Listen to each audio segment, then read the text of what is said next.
It's 17th of September 2025, and our today's guest is Dr. Lorenzo Mantiloni, that will tell us something about magma.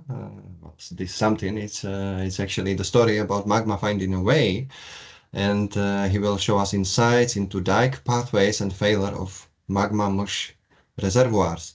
So let me introduce Lorenzo a bit. Lorenzo Mantiloni comes from Tuscany, Italy, and did his bachelor's and master's degrees in physics at Pisa and Bologna universities.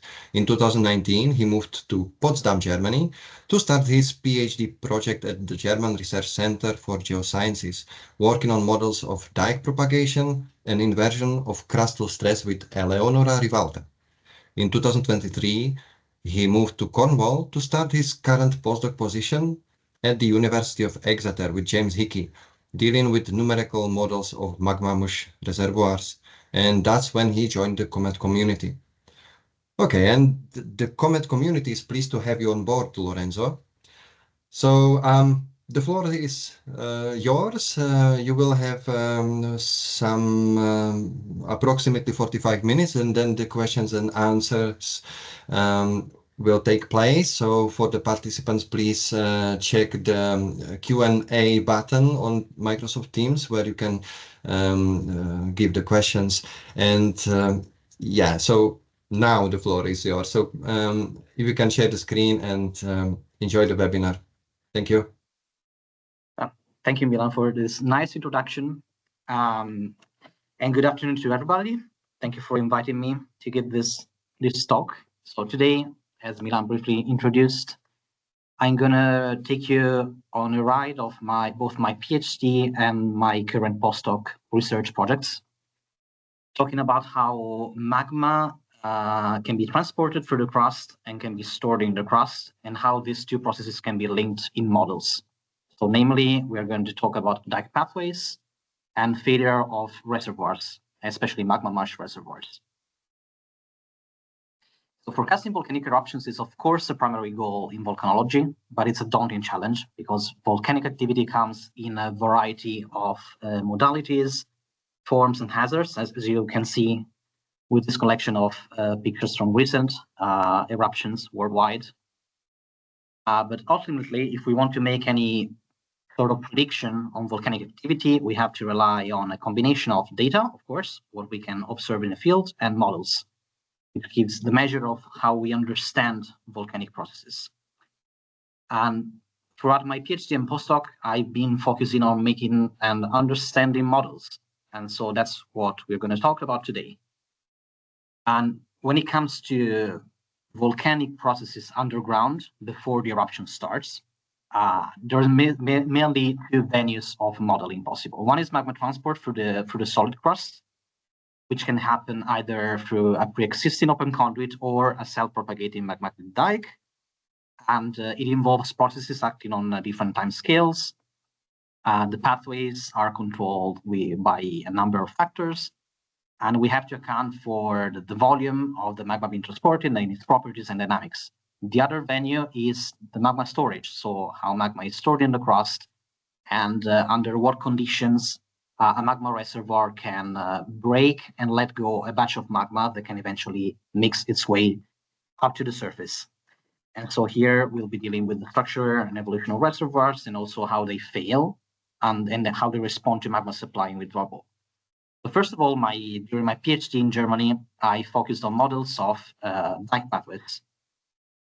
And here we can see a dyke in action shortly before, well, as it is breaching the surface. This is in Iceland. And you can see this is the sort of a fissure eruption. And we can imagine a thin and very long magma body coming through the crust and producing this kind of fissure. So in the most simplified ways, dykes can be modeled as tensile cracks, whose pathways are largely controlled by the stress field in the host rocks. And we can envision a dyke, again, like a tensile crack, which is opening against the direction of the least compressive principal stress, which I call sigma 3. whose trajectory follows broadly the direction of the most compressive principal stress sigma 1. And in volcanic regions, the two stress sources, the two dominant stress sources are usually at the regional scale, the tectonic stress, and at a more local scale, the gravitational loading or a loading due to the topography itself. We can see this in a nice example. This is Spanish Peaks in Colorado, where we can see an exposed swarm of dikes. And if we have a map of the dikes divided by age, we can see that the dikes that precede, that were in place before the volcanic activities were formed, so the purple ones, they tend to orient according to the regional tectonic stress field. The green ones, which were in place after the edifice was built, they tend to focus towards the edifice itself. And then if we have a look at the basic rules of how we understand the dike propagation, they are basically, well, the ones you can see here. So again, dike can be modeled as a tensile crack, and the stress intensity factor K gives a measure of the stress concentrations at the tip of such a crack. And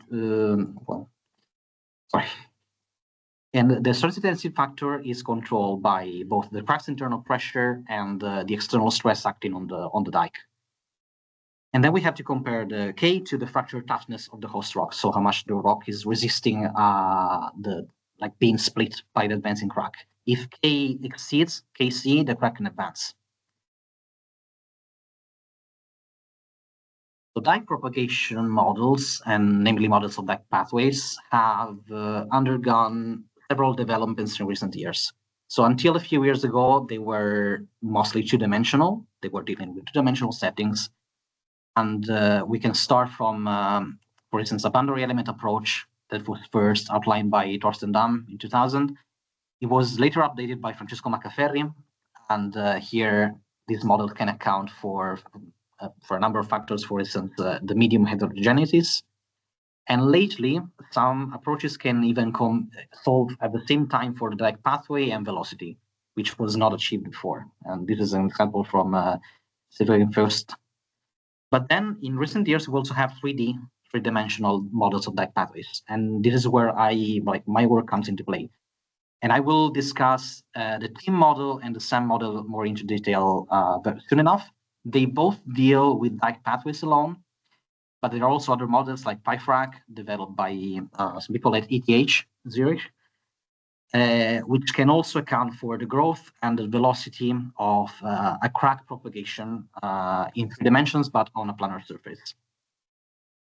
So let's see the TEAM model, which means 3-dimensional intrusion model, and was developed by Tim Davis, who might be in the audience for now. Hi, Tim. In this model, the dike is described as a penny-shaped crack at first, meshed into an ensemble of triangular boundary elements. The dike is embedded in an external stress field. It has a constant volume. This volume is distributed so that the opening of each boundary element accommodates the volume against the external stress field, and then the simulation can start. So what we do is to calculate the stress intensity factor along the dike steep line. If the ratio between Ki and the fracture toughness of the host rock is greater than 1, the dike can advance, which means that new boundary elements will be added to the tip line. And so the shape can also change, and the dike can go ahead. And where the ratio is lower than 0, the boundary elements will just pinch shot and be removed. And here we can see the model in action. So this is the stress due to the unloading of a caldera. The dike is starting, and then it advances, it changes its shape in the process until it hits the free surface. And this model was successfully applied to describe the movement of a propagating seal observed in Sierra Negra in 2018, as you can see here. When I started my PhD, for reasons that I will be clear later, we needed a model of 3D dike pathways that was very fast, as fast as possible. And TEAM is relatively fast for what it does, but is not suited for a large number of dike pathway simulations. So that's where SAM, which means Simplified Analytical Model, comes into play.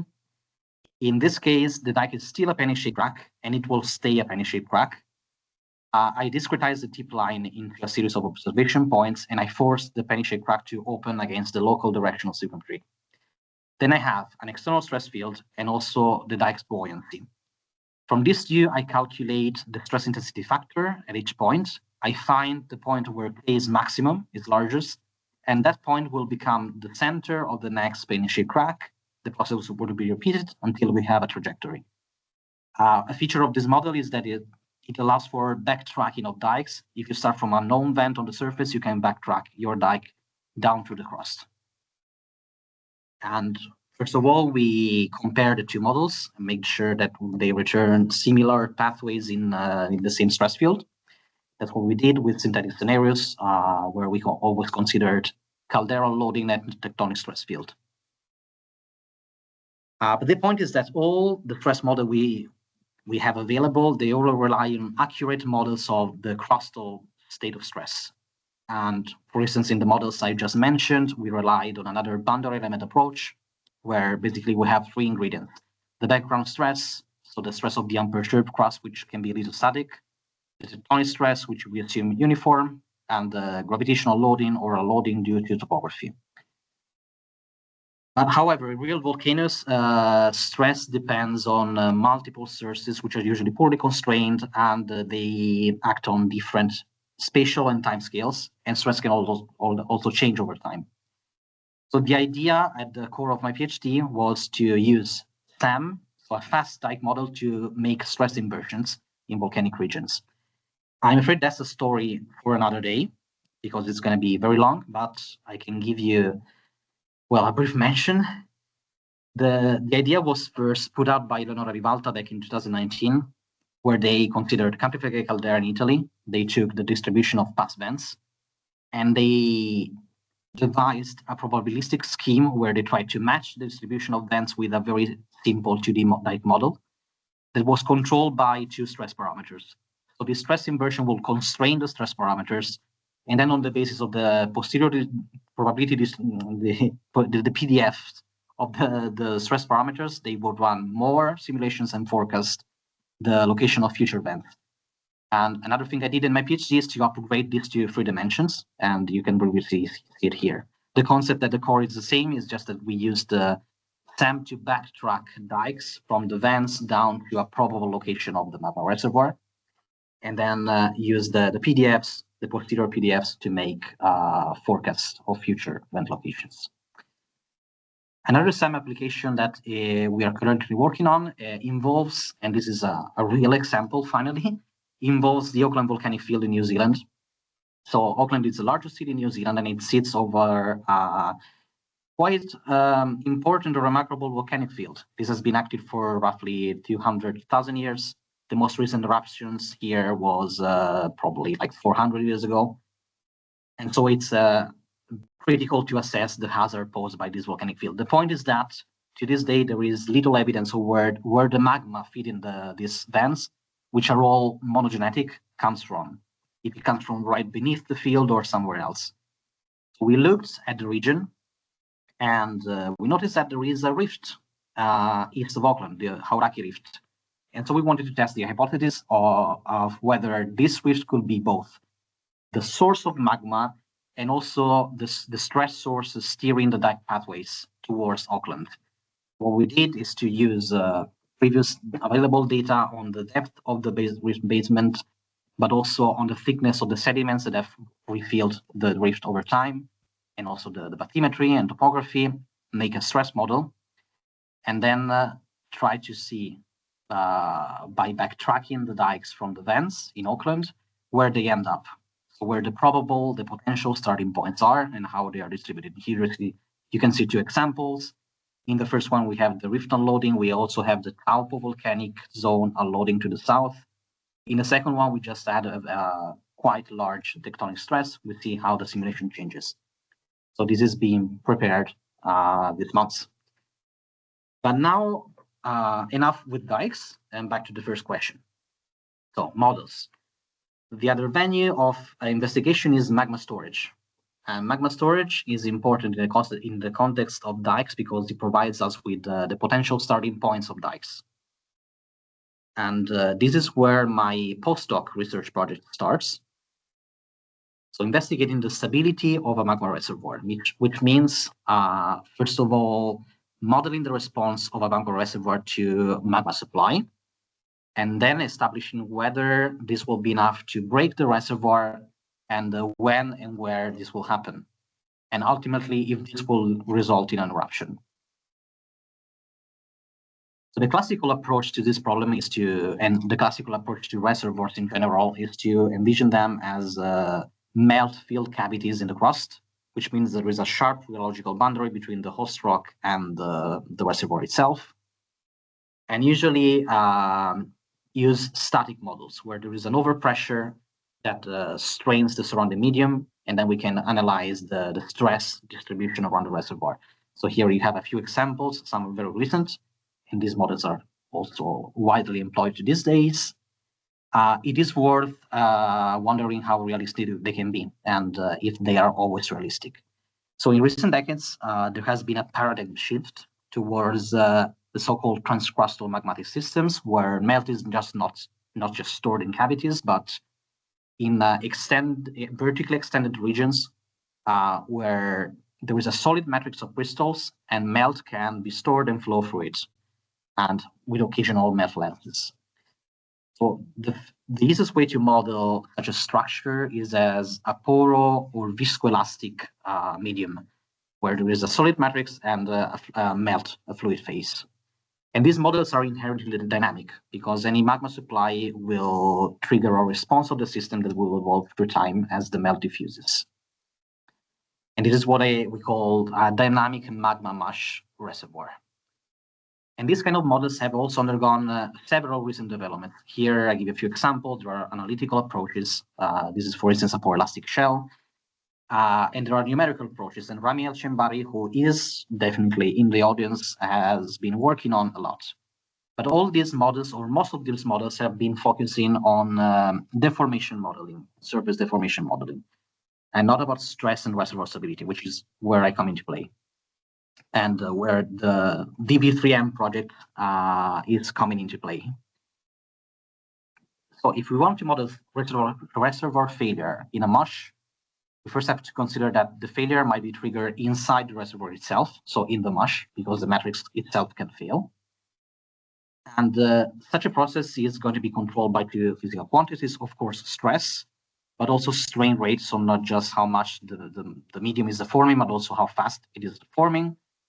And from previous studies, it has been shown that samples of porous rocks, in this case like porous andesite, if they are subjected to large enough strain rates, they can break.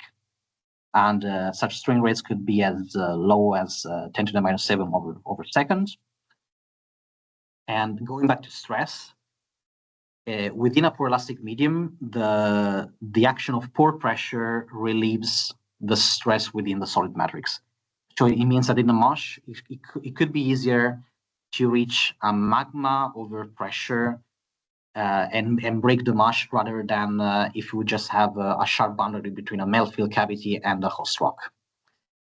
And however, in most models, gravity is usually neglected. But gravity is an important factor in the Earth's crust because, of course, it's going to be there and it's going to lead to large compressional stresses everywhere. So we have to account for it.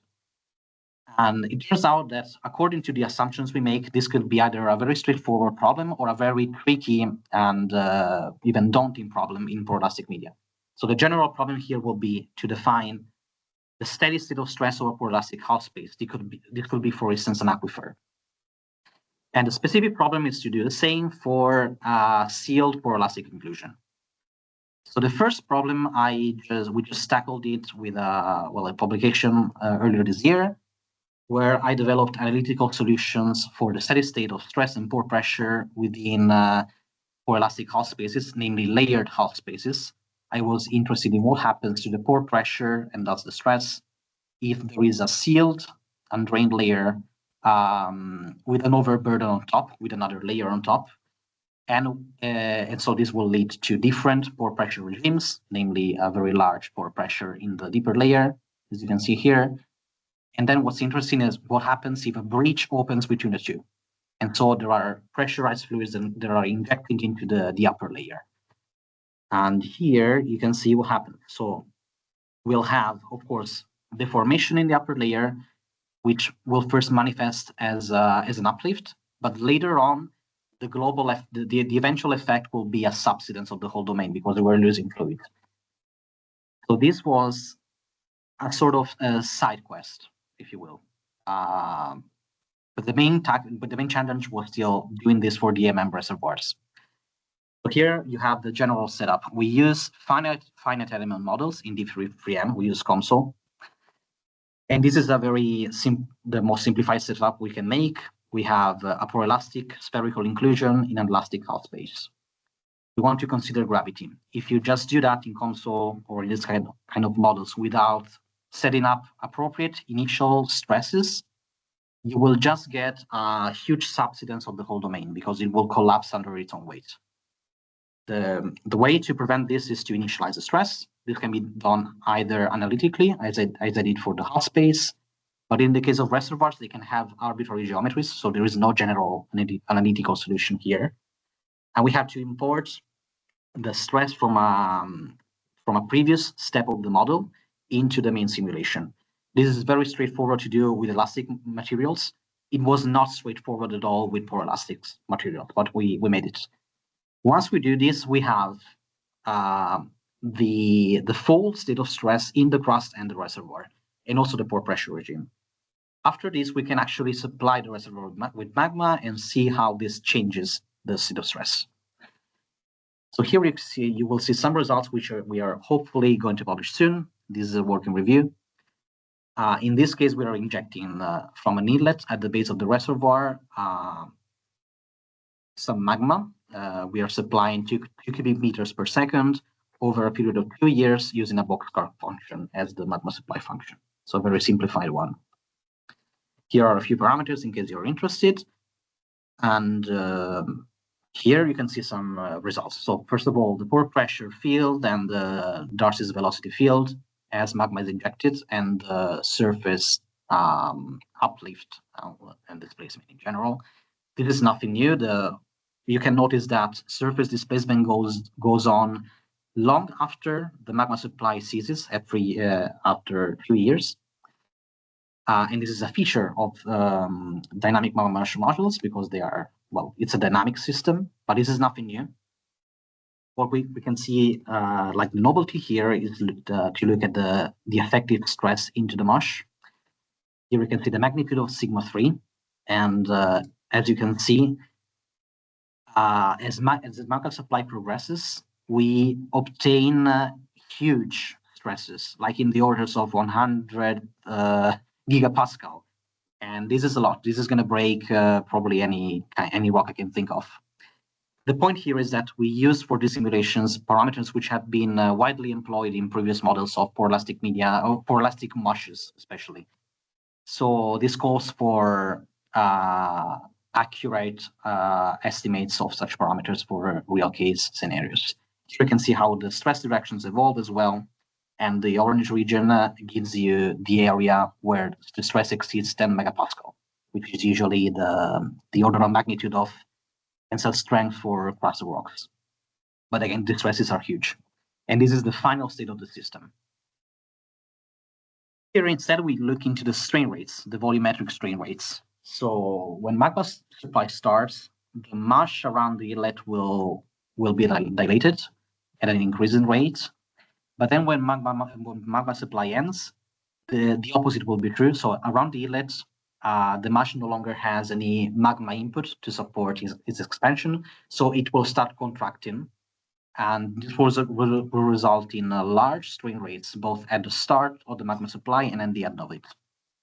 And namely, the negative ones at the end of magma supply, they might lead to mush damage, maybe pore collapse, so that that mush area could still be experience diffuse damage and be prone to, for instance, like nucleation later on. Here you can see these two time shots, start and then magma supply. Then we investigate different reservoir geometries, for instance, like a prolate versus an oblate spheroid. And we see that, of course, the geometry is also going to influence the magnitude and the distribution of stress and strain concentrations.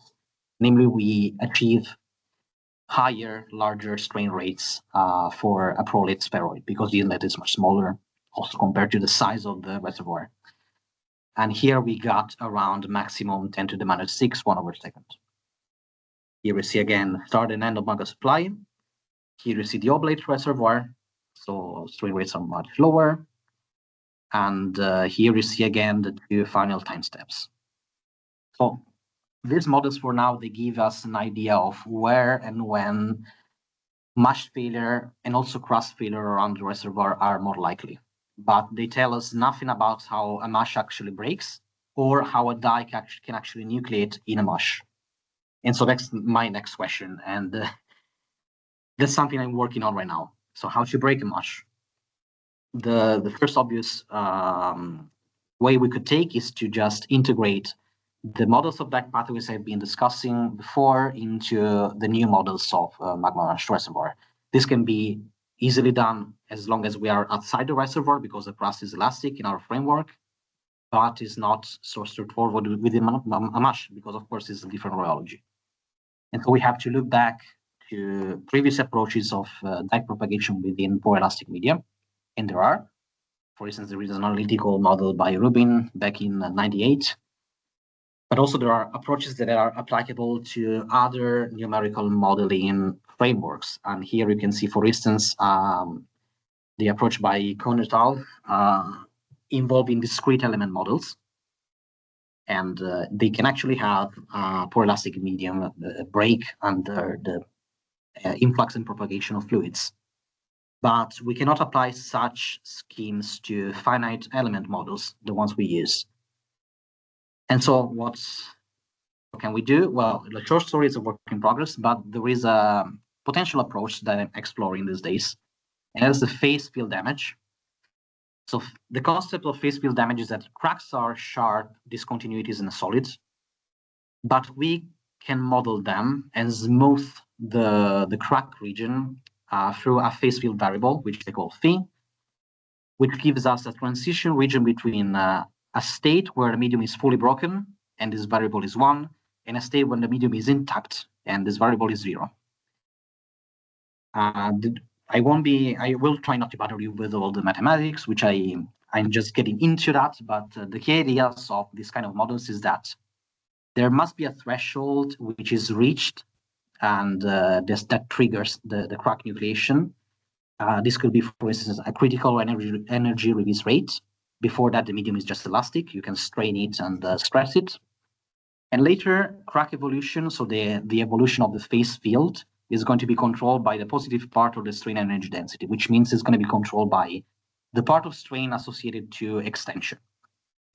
And then we also have to define a degradation function, which makes sure that once the medium is broken, its mechanical properties are also going to be those of a broken medium. So for instance, the Young's modulus should tend to 0 if the medium is broken. And ultimately, must be a length scale factor that controls the width of the transition region between crack and intact rock. These are the governing equations, and there are several approaches available in literature. So first of all, let's see how it works. This is an elastic material. The block is fixed to the wall on these sides, and I'm going to apply linearly increasing vertical displacement to this corner. So we expect the medium to crack more or less here, and this is going to last 15 seconds. Let's see it. So on the upper panel, you see the evolution of the phase field, so the crack itself in a way. And here you can see instead the displacement of the medium. So you can tell how and where the medium is breaking, and also how its elastic properties are changing. So this is valid for an elastic medium. What about pore elastic medium? Again, there are some approaches in literature, and I've been trying them out in COMSOL. The difference here is that we have to account for the effect of pore pressure in contributing to drive the crack, but also, and probably more importantly, how the damage modifies the permeability and porosity of the medium. Because of course, a crack is going to be way more permeable than an intact mush. So in this case, this is another test I've done. I'm going to inject water into an aquifer where there is a pre-existing notch, so a pre-existing crack in a way. And this is the result. So here again, you see the evolution of the crack. And here you see the evolution of the pore pressure and the velocity field as the crack advances.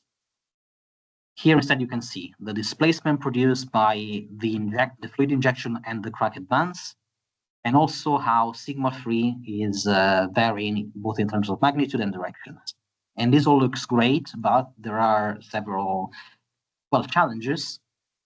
First of all, the relationship between the permeability and the damage is not, it's not unique and probably is also poorly constrained. There are several suggested in literature, and I'm trying to figure that out.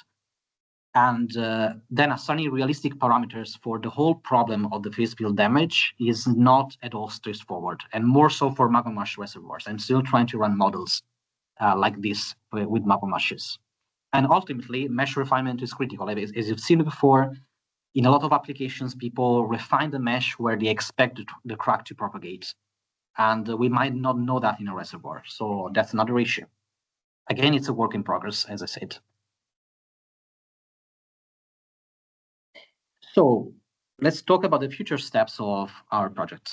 Well, since so far we dealt with models, it will be useful, and we must do so, to apply these models to real volcanoes.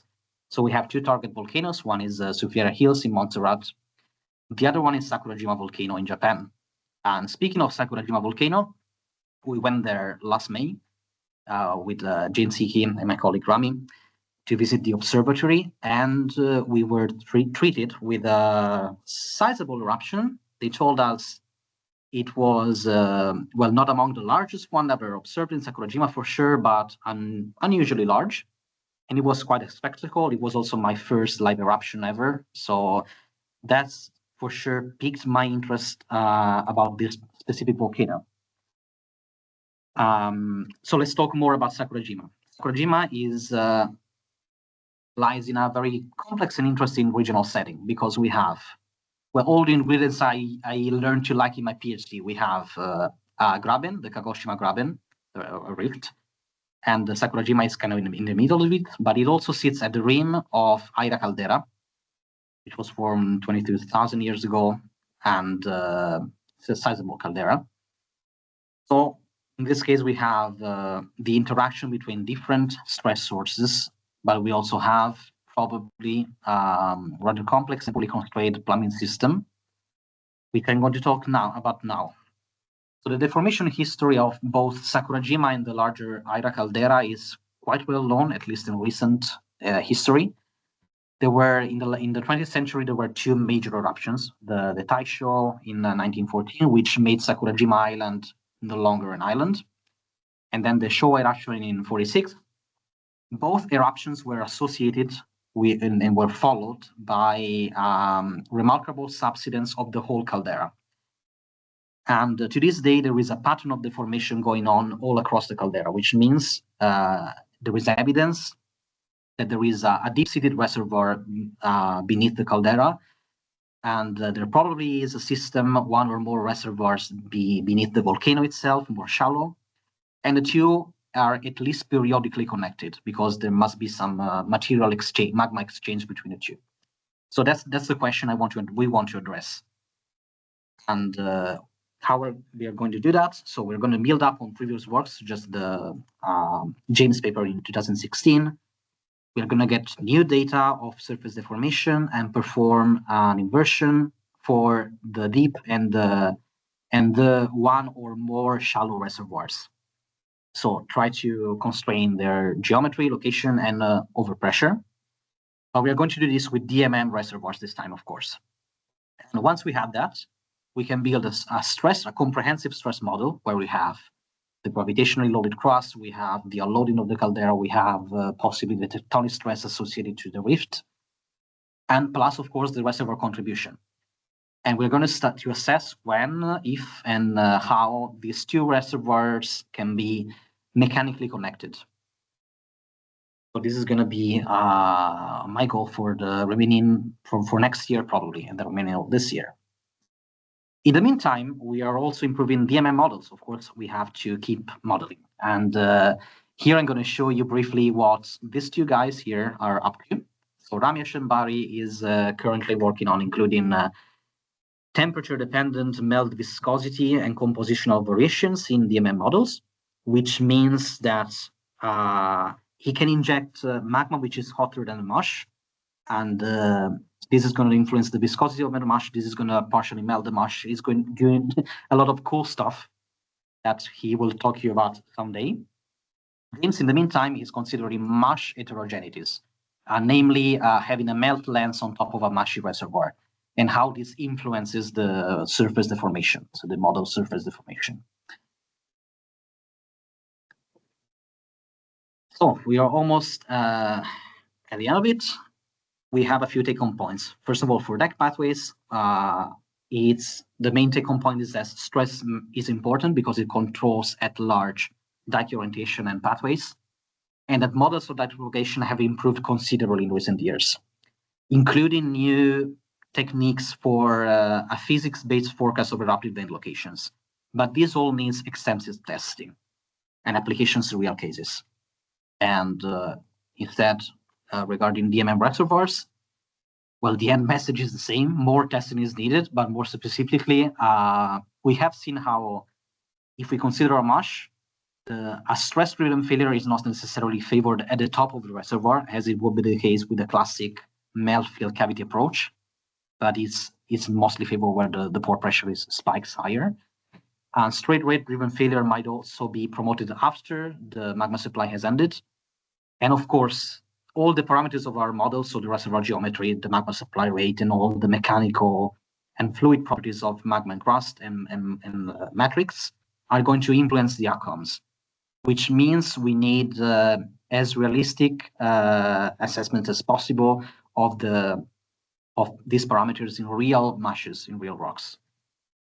And again, more testing is needed for all of this. So this is the end of it, and I hope it wasn't too long. It should be 40 minutes. And that's it. Amazing. Thank you. Thank you very much, Lorenzo. You were asking about the time. Time is just perfect. It was around 35, 36 minutes presentation.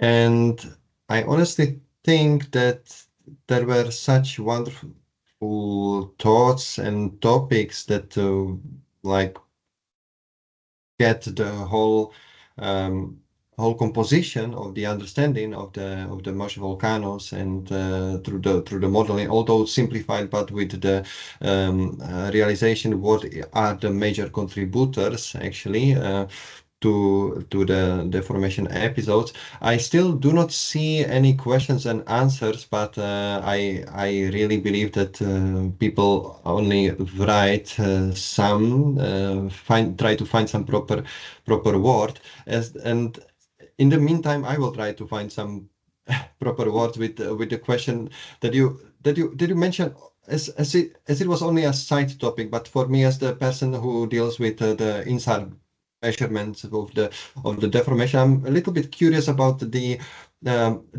point about the subsidence prior to uplift that you mentioned that was physically modeled, and if you could just a bit elaborate on that, especially regarding sort of temporal constraints, like is there any sort of rule on ratio of the time length between both episodes or magnitude of the deformation? If you think that this is something we could further elaborate into sort of signal before the before the uplift coming on, although we have some other, of course, points, but if you can elaborate a little bit on that. Okay, Milan. So if I understand it correctly, are you referring to the Sakurajima case or to one of the models? Oh, I'm rather speaking about the general model based on your understanding. Yeah. So I think like well, in the models I've shown, there is subsidence after the uplift. I think you might have in mind the 2 layers model. Well, this one, I guess. So basically, subsidence and uplift. In this specific case, what is happening here is that we have a deep layer which is whose pore pressure is way larger than the one in the layer on top of it, because this one is open to the atmosphere, so it is a hydrostatic pressure. This one is hydrostatic plus a constant, which makes it larger. So there is a breach, fluid is injected. The first reaction of the upper pore elastic medium is to dilate close to the inlet. Can you see my cursor? Yes. Okay, fantastic. So there is a dilation here, which translates into an uplift at the surface. Because what happens when there is an uplift in this specific case is that the pore pressure front in the upper layer has not yet reached the surface, but the elastic deformation of the matrix is, and so this is an uplift. Like there is a dilation at depth. It acts as a dilation source. But then, as soon as the pore pressure front reaches the surface, and so we are starting introducing fluid from the whole system, then the end result, there is a bit of evolution in between, but the end result is that the whole system will subside, because the end result is that there will be less fluid in the deeper layer, and the fluid in the upper one will settle to the usual hydrostatic profile. Maybe I forgot to mention that the breach is also sealed after 2 years. I didn't mention that. In a more general case, well, we do observe cycles of subsidence and uplift. Like I'm thinking of course, about Camplifier. That's a textbook case example. And well, it's a long discussion, and I don't want to enter that topic. That can be also tricky, but at least until recent years, a common way to explain those cycles is to invoke fluid circulation in a hydrothermal system, and also like fluid expulsion from a deep reservoir into a shallow hydrothermal system, which could be explained by a setup like this. So we actually did this in the article. But again, like the relation between the uplifts and subsidence, if we deal with 2 pore elastic media, is mainly controlled by the relative permeability of the 2 domains. In this case, I would say that's the main control.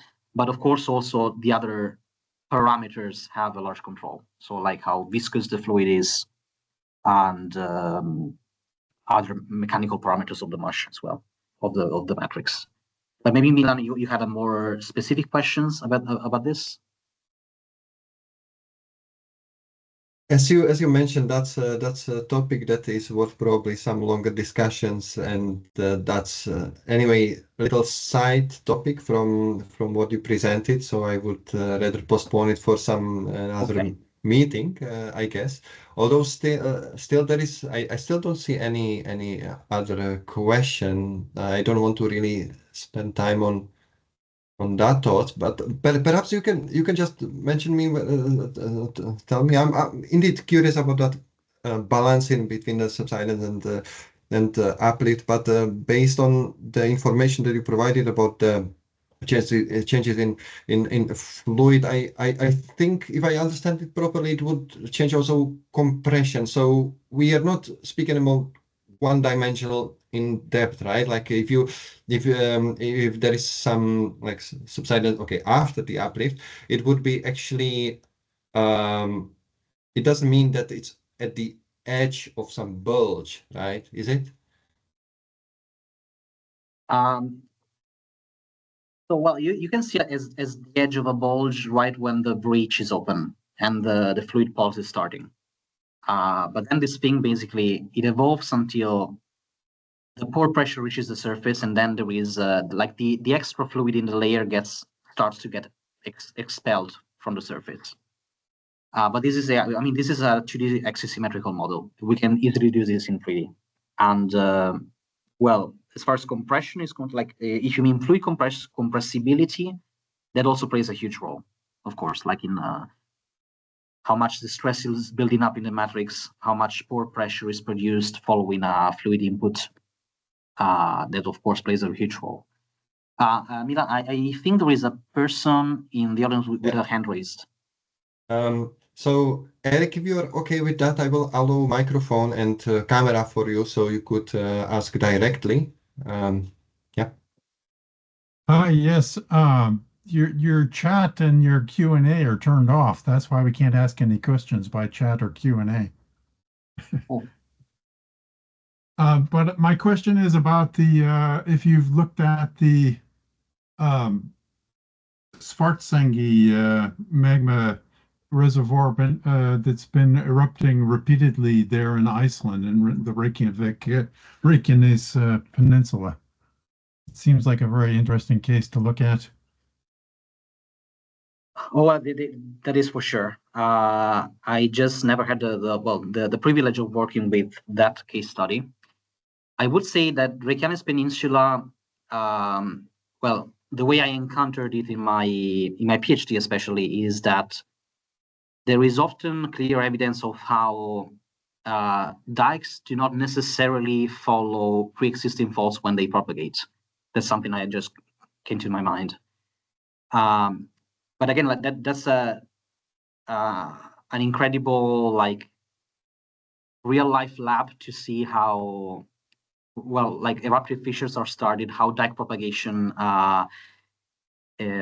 plays out in a well. I don't want to say that it is a simple setting. It is not. But compared to a system like I'm thinking of Sulphur Hills volcano, I can see how even our simplified models can be applied in a more straightforward way to a dike intrusion in Reykjanes Peninsula, where like there is not remarkably high or low topography, and probably also the regional stress field is kind of better constrained than in other parts.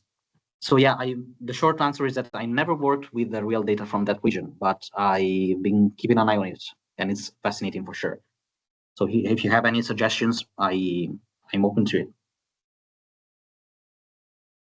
Yeah, I don't know the details about the mechanical information, but I've been watching the INSAR data that shows the repeated filling of the same magma reservoir and then the dike propagation off to the side. True. Well, yeah, that would be actually a prime example of how to combine models of magma storage with models of dike propagation. Yeah. Yeah. So indeed, that will be like a remarkable example. I can also think of, well, that's not Reykjanes, but the Bardarbunga, I'm sorry for any mispronunciation.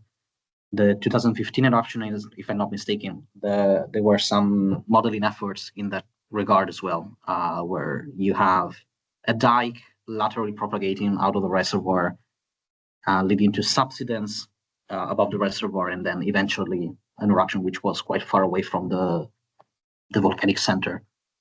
But yeah, of course, Ireland is a prime case study in all these cases. Yeah, I mean that's a nice suggestion.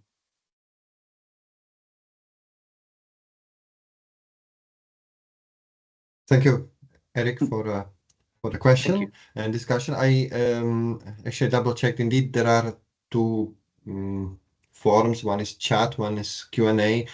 Indeed, we didn't test the Q&A. The chat is disabled, but Q&A button should work. I still don't see any questions there, so probably next time I will enable the chat. I cannot do anything now at this moment. But if there are any questions, please at least raise hand, or if not, then we will probably let it be for today. I can put some nicer slides in the meantime.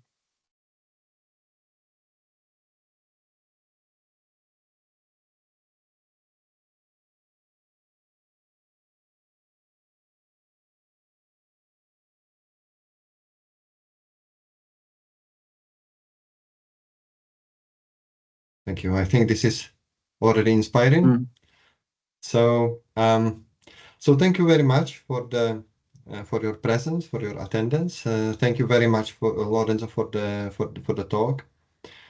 And For everyone, we already have arranged the October talk. You will probably receive an email the usual way, and the recording should be available within short time, unless it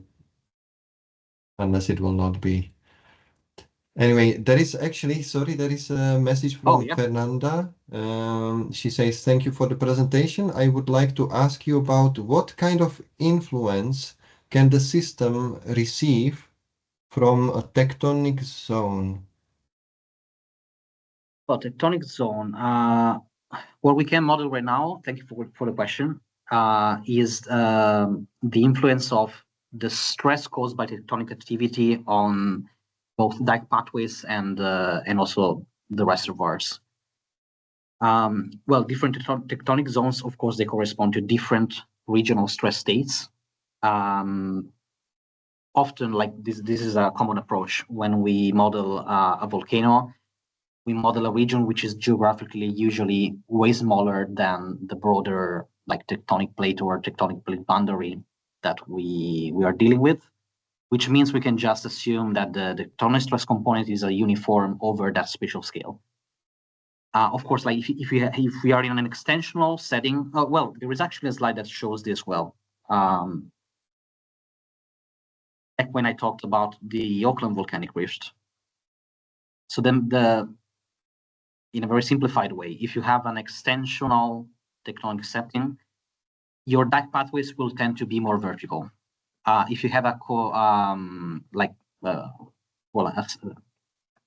instance, a subduction margin, so a more compressional tectonic setting, your trajectories will tend to become more horizontal. And this is dictated by how the sigma free orientation in the crust is affected by the regional stress component.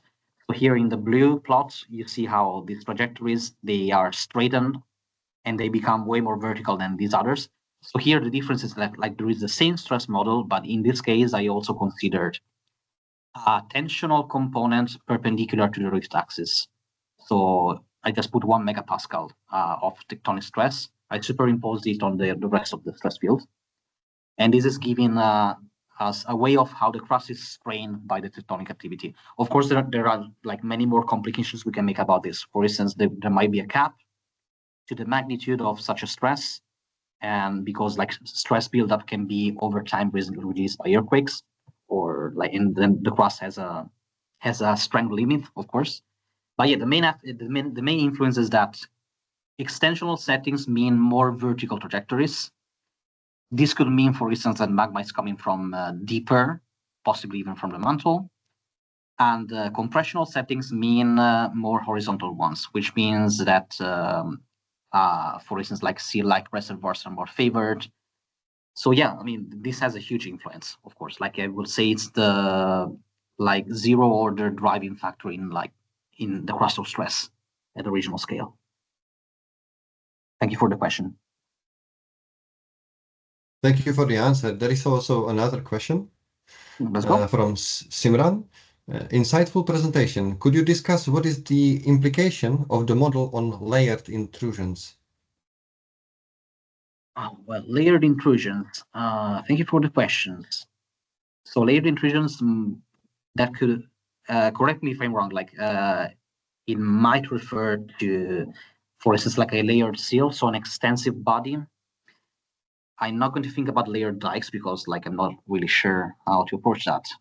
But well, layered intrusions, I think the best way to approach this right now with these models is what James is doing. So having much heterogeneities within a reservoir. Of course, we are mostly considering spherical reservoirs, but this can be easily applied to any geometry. So say we have, just wait for the slide, yeah. I think we just missed the plot. And it's the plot I needed, but yeah, here it is. Sorry, Lorenzo, there is Simran wrote, for example, Bushveld complex, if you're familiar with it. Bushveld complex. I'll be honest, I know very little of the Bushveld complex. Like I don't have an image of how the Bushveld complex is structured right now. So I might just like, well, I'm not able to reply to this particular point. But so if we have, in general, mush heterogeneities, which mainly consists of porosity heterogenesis and mechanical heterogeneities, it means that the response of the whole reservoir to the same input of magma, so the response in terms of deformation visible from the surface, will be and can be remarkably different. So for the same reservoir geometry, for the same input of magma, a layered reservoir can lead to totally different results, which means we can fit more easily complex patterns we observe in nature, but we multiply the parameters of the model. And it's the usual trade-off between a complex model requires more parameters, and that's always difficult. But I'm sorry about the Bushveld complex, because right now, I just don't know about that. But these tools can approach this kind of complex as well.